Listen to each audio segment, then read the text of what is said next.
ध्यान शब्द समाज में बहुत प्रचलित है, व्यवहार में बहुत प्रचलित है।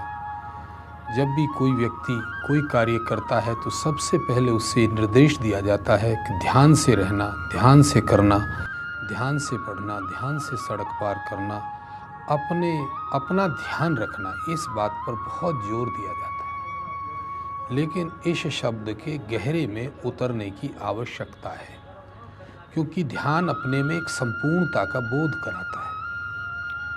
यदि जीवन में आप किसी भी क्षेत्र में ध्यान से हटेंगे तो असावधानियां शुरू हो जाएंगी, जीवन खतरे में होगा, संकट आ जाएगा, आपत्तियां आ जाएंगी, आपका जीवन नष्ट होने की स्थिति में पहुंच जाएगा। यदि आप अध्ययन कर रहे हैं तो अध्ययन में यदि आपने ध्यान पूर्वक अध्ययन नहीं किया तो जीवन में आपको सफलता की जगह विफलता मिल जाएगी, आपका जीवन दूसरी दिशा में चला जाएगा। ध्यान पर बहुत कुछ कहा है।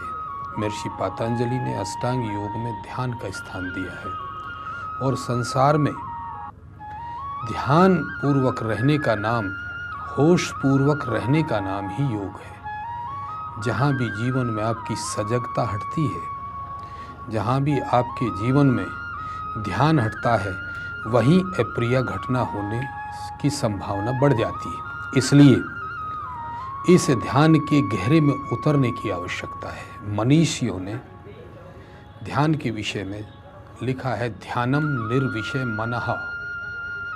संसार के समस्त विषयों से मन को हटा लेने का नाम ध्यान है। ध्यान पर अनेकों प्रयोग होते रहे। जो भी ध्यान पूर्वक साधना करता है वो परम सत्य को जान लेता है। इस संसार में जितने भी कर्म हैं, जो व्यक्ति ध्यान पूर्वक करता है वो अपने लक्ष्य को छू लेता है, अपने उद्देश्य को छू लेता है, अपने गोल को छू लेता है, और जो वो करना चाहता है वो हो जाता है। और ध्यान पूर्वक जीने वाला व्यक्ति ही सदैव सफलता को चूमता है, और सफलता छूकर जन कल्याण भी करता है, स्वयं का भी कल्याण करता है। आध्यात्मिक क्षेत्र में ध्यान की चर्चा करें।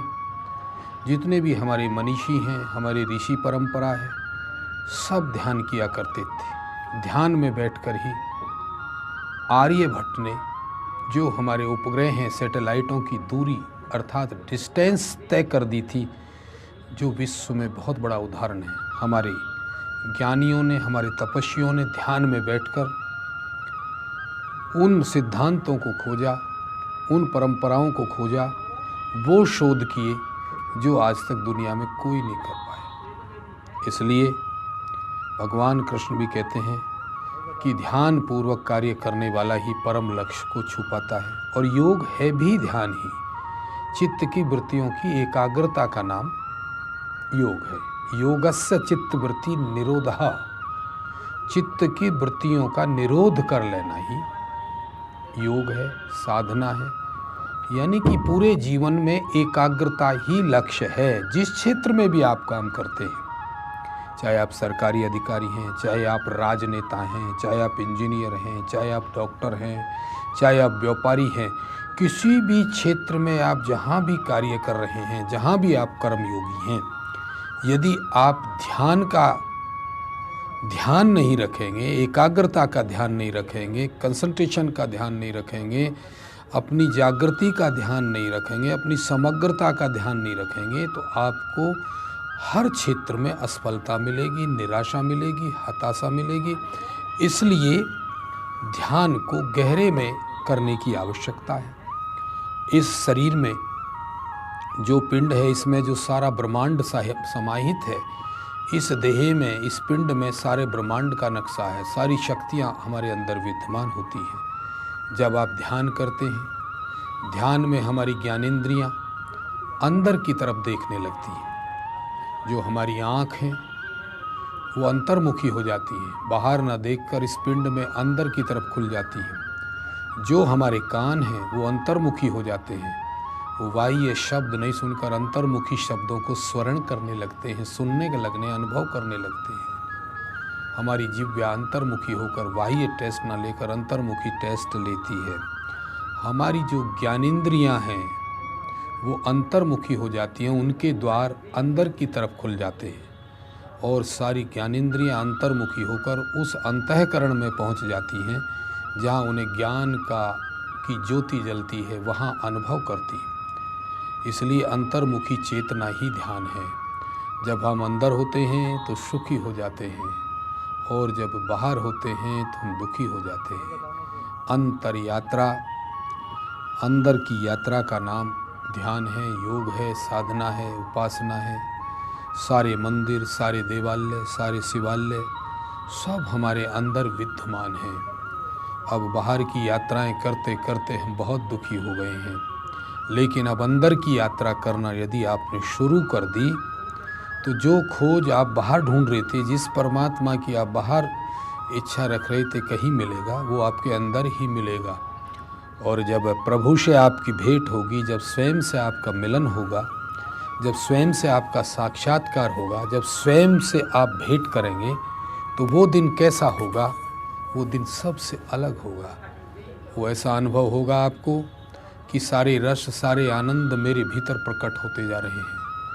अब मैं शरीर के सानिध्य में नहीं जी रहा हूँ, अब मैं ध्यान के द्वारा आत्मा के सानिध्य में पहुँच गया हूँ। जो मेरा असली स्वरूप है, जो मेरा मूल स्वरूप है, अब मुझे पता चल गया है कि सब कुछ मेरे भीतर ही विद्यमान है।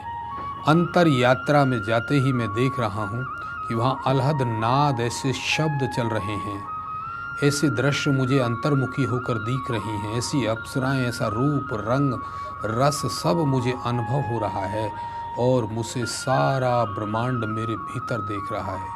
गंगा मेरे अंदर है, यमुना मेरे अंदर है, वेद मेरे अंदर हैं, वेदांग मेरे अंदर हैं, दर्शन सब मेरे अंदर विद्यमान हैं। अब मेरा जीवन अंतर्मुखी हो रहा है। मुझे अनुभव हो रहा है कि मैं परम सत्य के नज़दीक पहुंचता जा रहा हूं। मेरी उपासना पूर्ण होती जा रही है और मेरे अंदर का मंदिर के घंटे बजा रहा हूं। मैंने संसार में बाह्य मंदिरों के बहुत घंटे बजाए। अब प्रभु मुझे पता चला कि असली मंदिर तो मेरा मन है। इसके अंदर जितने विकार थे, जितने द्वंद्व थे, जितने क्लेश थे, जितनी व्याधियाँ थी, जितनी नेगेटिव एनर्जी भरी हुई थी, अब मुझे ध्यान करने से सारी नकारात्मक सोच नष्ट होती जा रही है। मैं ऊर्जा से भरता जा रहा हूँ, मेरी सकारात्मक सोच हो रही है, मेरे प्रेम का विस्तार हो रहा है, घृणा मुझसे दूर जा रही है। मैं प्रेममय हो गया हूँ, मैं आनंदमय हो गया हूँ, मैं करुणामय हो गया हूँ, मैं ममतामय होता जा रहा हूँ। मुझे अपने स्वरूप का धीरे धीरे पता चलता जा रहा है। क्या मेरा स्वरूप है? मैं कौन हूँ? मैं कहाँ से आया हूँ? क्या मेरा अस्तित्व है? मैं स्वयं के बारे में ज़्यादा से ज़्यादा जानकारी हासिल करता जा रहा हूँ और ध्यान के द्वारा मुझे मेरे अस्तित्व की खोज हो रही है। हे प्रभु, हे दयालु, हे कृपालु, मैं नित्य प्रति ध्यान आदि करता रहूं और मैं इस मुद्रा में बैठकर, ज्ञान मुद्रा में बैठकर मेरुदंड को सीधा करके अपने आज्ञा चक्र में, ये मेरा आज्ञा चक्र है जो तीसरा चक्षु है, भगवान शिव का थर्ड आई है जो ज्ञान चक्षु है, तो मैं ऊर्जा से नीचे से ऊपर को उठा रहा हूँ और किसी एक चक्र पर भी, चाहे मूलाधार चक्र हो, स्वादिष्ठान हो, मणिपुर हो, अनाहत हो, किसी एक चक्र पर आप समग्र चेतना को एकाग्र कीजिए, कंसंट्रेट कीजिए। आप वहाँ जब समस्त चेतना को एकाग्र करोगे तो आपको पता चलेगा कि वहाँ से वाइब्रेशन ऊपर की तरफ उठेंगे। धीरे धीरे आप ऊर्ध्व रेता योगी बनेंगे। धीरे धीरे धीरे आपको फिर मेधा, प्रज्ञा, रितंबरा बुद्धियाँ प्राप्त होंगी। आपका तेज, आपका ओज, आपका लावण्य, आपकी कांति, आपकी दीप्ति, आपकी शाइनिंग सब आपकी बढ़ने लगेगी और आप ऊर्ध्वरेता योगी बनेंगे। और भगवान कृष्ण गीता में कहते हैं, हे अर्जुन, केवल तुझे योगी बनना है। योगी ही समस्त संसार का कल्याण कर सकता है। वह हमारे समस्त संसार में परोपकार कर सकता है। इस संसार में परोपकार केवल योगी कर सकता है, क्योंकि वो स्वयं को जान जाता है। जब हम स्वयं को जान जाते हैं तभी तो दूसरे को भी जान सकते हैं। हम स्वयं को नहीं जान पाते, इसलिए हम दुखी हैं। स्वयं को जानने का नाम योग है, स्वयं को जानने का नाम ध्यान है। हम आरोप प्रत्यारोप के दौर में जी रहे हैं, चारों तरफ हम आरोप प्रत्यारोप लगाते हैं, उसके कारण दुख है, उसके कारण परेशानी है। लेकिन हमें स्वयं सोचना चाहिए कि सबसे ज़्यादा हमारे द्वारा तो कोई किसी को परेशानी नहीं है। हम जब स्वयं को ठीक कर लेंगे, स्वयं को समझ लेंगे, स्वयं अनुशासित होंगे, स्वयं व्यवस्थित होंगे, स्वयं ज्ञानपूर्वक होंगे, स्वयं जागे हुए होंगे, तो दीवारों से नहीं टकराएंगे। सोया हुआ व्यक्ति दीवारों से भी जागा सकता है। जो होश पूर्वक जीता है वो दीवारों से नहीं टकरा सकता, अनावश्यक कार्य नहीं कर सकता। वो अंदर से परिपूर्ण हो जाता है, उस क्षेत्र में पहुंच जाता है जो ज्ञान का क्षेत्र है, जो आत्मा का क्षेत्र है, जहां हमें ज्ञानम चेतनायाम निहितम, ज्ञान मनुष्य की चेतना के भीतर अंदर है। जब वो चेतना के क्षेत्र में जाता है तो वो कॉन्शियसनेस के क्षेत्र में जाता है, तो फिर वो डिटेक्टिव करता है ज्ञान को। और जैसे जैसे उसका ज्ञान विकसित होता है, और ज्ञान ही, विद्या ही सब दुख कलेशों की एकमात्र दवा। जहाँ भी आप अज्ञानी हैं, जहाँ भी आपको ज्ञान नहीं है, जहाँ आपको होश नहीं है, जहाँ आपके जीवन में ध्यान नहीं है, जहाँ आपके जीवन में एकाग्रता नहीं है, जहाँ आपके जीवन में समग्रता नहीं है, वहीं दुख आपको चारों तरफ से घेर लेते हैं। क्योंकि आप स्वभाव के विपरीत आचरण करने लगते हो, और स्वभाव के विपरीत आचरण ही दुखों को आमंत्रित करता है, दुखों को निमंत्रित करता है। हमारा स्वभाव है सुख, शांति, प्रेम, करुणा, समता, दिव्यता, पवित्रता। इसके विपरीत यदि हम आचरण करते हैं तो हमारा जीवन स्वभाव के अस्वाभाविक हो जाता है। और जैसे ही अस्वाभाविक जीवन होता है तो चारों तरफ से आपको दुख घेर लेते हैं। दुख और सुख ये मन की मानसिकता के दोनों विकल्प हैं। यदि आपकी अनुभूतियाँ अच्छी हैं, आप सकारात्मक सोचते हैं, पॉजिटिव सोचते हैं, जो देखते हैं दृष्टा भाव से उसमें ब्रह्म दृष्टि देखते हैं, चारों तरफ परमात्मा का रूप देखते हैं, हर जीव में ब्रह्म का रूप देखते हैं, हर वृक्ष में ब्रह्म का स्वरूप देखते हैं, सब में समता देखते हैं, समत्व को अपना जीवन मान लेते हैं, तो आपके अंदर से जाति बंधन सब कट जाते हैं। जब ये कटते हैं तो आपके अंदर प्रेम का विस्तार होता है, और मनुर्भव, आपके अंदर मानवीय गुण, दिव्य गुण जागृत हो जाते हैं। ध्यान के द्वारा तुम्हारे ज्ञान का विस्तार होता है, तुम्हारा ज्ञान विकसित होता है, और तुम्हें परम सत्य से मिलने की शक्ति आती है। इतनी सारे विश्व में जितने भी ध्यान पर प्रयोग, पूरा यूरोप, सारा विश्व ध्यान के ऊपर बहुत ही उनकी आस्था है, उनका विश्वास है। मैं काफ़ी देशों में गया हूँ, सब लोग ध्यान सीखना चाहते हैं। तो होश पूर्वक जीने का नाम ध्यान है। अब अंतर्मुखी कैसे हों? ये मन बहुत विचलित है, बहुत परेशान करता है। विचार आते हैं, विचार जाते हैं, हम परेशान रहते हैं।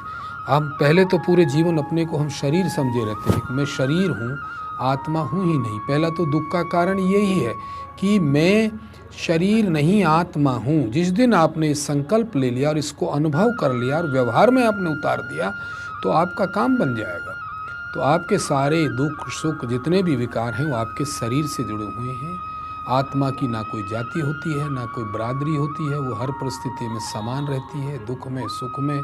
तो हमें आत्मा के अंदर जाने की युक्ति आ जाए, ढंग आ जाए, प्रोसेस आ जाए, मेथड आ जाए, तरीका यदि हम आप सीख लें कि हम कैसे आत्मा के अंदर मन का प्रवेश कराएं और वहाँ जाकर कैसे आलोक को, प्रकाश को अनुभव कर लें, तो हमारे जीवन की सारी व्याधियाँ, सारे क्लेश सब दूर हो जाते हैं।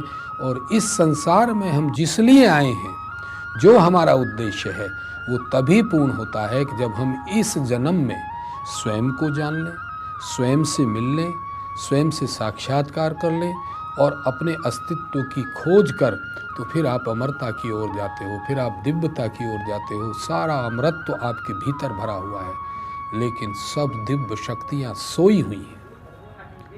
उनको जगाने का काम केवल ध्यान करता है। जब आप ध्यान करेंगे तो आपके आचरण में शुद्धता आएगी, आपके व्यवहार में झलक जाएगा, आपके कृत्यों में, आपके कार्यों में, आपकी कार्यशैली में, आपके व्यवहार में झलकने लगेगा। वो अंदर का जो विकास है, अंदर का जो इम्प्रूवमेंट है, वो आपके चेहरे पर आएगा, आपके ऑरा मंडल पर आएगा, आपके कार्यों में आएगा, वो दिखने लगेगा, आपके कृत्यों में दिखने लगेगा। आपके हाथ सकारात्मक के लिए उठेंगे, आपके पैर कल्याण के लिए उठेंगे, आपकी दृष्टि में प्रेम झलक जाएगा, आपकी वाणी में माधुर्य प्रेम झलकने लगेगा। आपका जीवन सौम्यता और पवित्रता और दिव्यता से भर जाएगा। ध्यान मात्र आपको शारीरिक स्वास्थ्य नहीं देगा, आपके अंदर छिपे हुए सारे विकारों को, सारे द्वंद्वों को, काम, क्रोध, लोभ, मोह, अहंकार, जो 5 डाकू हैं, 5 डाकुओं पर विजय प्राप्त करेगा। और ये 5 डाकू हमारे चित्त पर हमेशा डाका डालते रहते हैं। इनसे हमें होशियार रहना है।